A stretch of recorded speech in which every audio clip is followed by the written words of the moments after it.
থিটার মান পাইয়ের থেকে বড় কোন দিক, পাইয়ের থেকে বড় এদিক, আর 3π/2 এর থেকে ছোট মানে এদিক, তার এটা কার ঘর? ট্যানের ঘর আর কটের ঘর। বলছে ট্যান থিটা ইকুয়াল টু আমরা জানি sine theta by cos theta.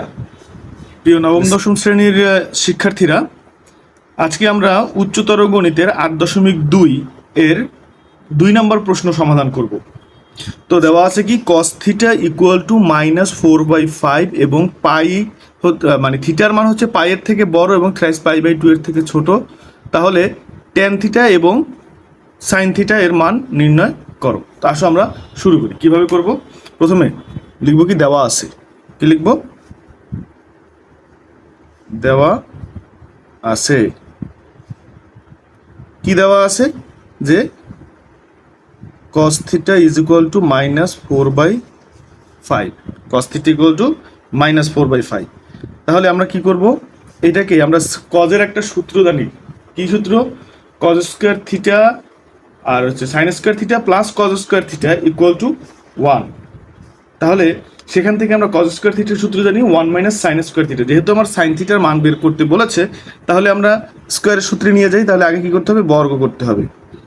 cos square theta equal to -4/5 whole square. কি করছি? বর্গ করে। বা এখানে কি হয়?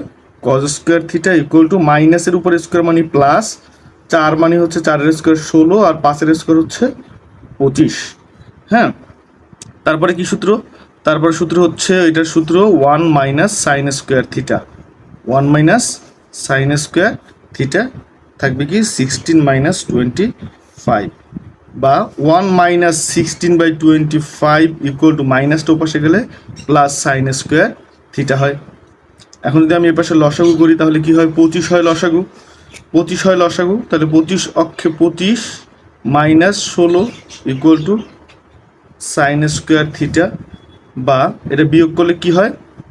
9/25 equal to sine square theta, বা sine square theta equal to 9/25, বা sine theta is equal to plus minus দিতে হবে। স্কোয়ার পাশে গেলে রুট হয়, রুট হলে আমাদের একটা প্লাস মাইনাস দিতে হবে। সবসময় দিতে হয় না, কিন্তু কখন দিতে হয় না? যখন কোনো কিছুর দৈর্ঘ্য, সময় এগুলো পরিমাপ করা হয় তখন সেগুলো তো ঋণাত্মক হতে পারে না, তাই ওখানে আমরা প্লাস মাইনাস দিব না।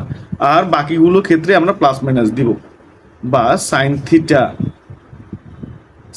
Equal to plus minus root 9 এর রুট মানে 3 আর 25 এর রুট মানে 5।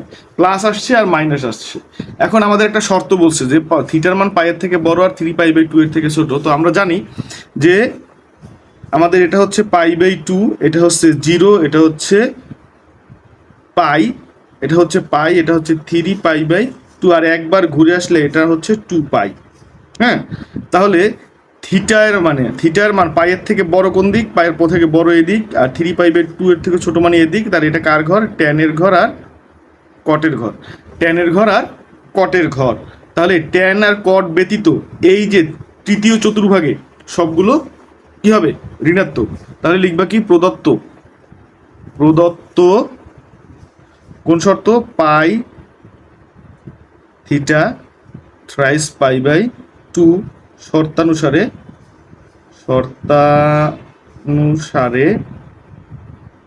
থিটা এর মান কোন চতুর্ভাগে পড়ে? এটা 1, 2, 3 তৃতীয় চতুর্ভাগে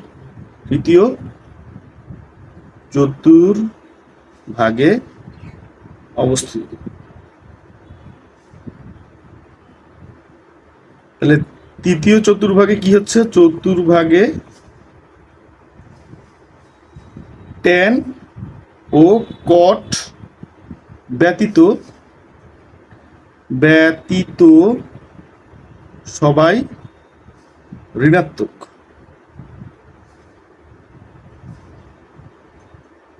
তাহলে এখানে সাইন থিটা তো ওখানে ঋণাত্মক, তাহলে সাইন থিটার মান হবে কি? সুতরাং সাইন থিটা ইকুয়াল টু -3/5। তাহলে আমরা লিখতে পারি যে সুতরাং sine theta is equal to -3/5। Sine থিটার মান পেয়ে গেলাম। আবার আমরা জানি কি? ট্যান থিটার মান বের করতে বলছে। ট্যান থিটা ইকুয়াল টু আমরা জানি sine theta by cos theta. তাহলে সাইন থিটার মান কত? সাইন থিটার মান হচ্ছে -3/5, আর কস থিটার মান আমরা এইমাত্র তো দেওয়াই আছে যে -4/5। তাহলে এই মাইনাস মাইনাস বাদ, তাহলে থাকবে 3/5, নিচেরটা এই ভাগের পরিবর্তে গুণ দিয়ে নিচেরটা উল্টে যায়, তাহলে এটা কাটা, তাহলে কত থাকে 3/4। তাহলে বলেছিলাম ওই চতুর্ভাগে ট্যান থিটা ধনাত্মক, তাহলে ট্যান থিটাও ধনাত্মক আসছে। এই তো আমার ট্যান থিটা এবং সাইন থিটার মান চলে আসছে। This is the answer. আশা করি সবাই বুঝতে পেরেছো। তো এই অনুসারে সবাই ম্যাথগুলো শিখে ফেলবা। আসসালামু আলাইকুম।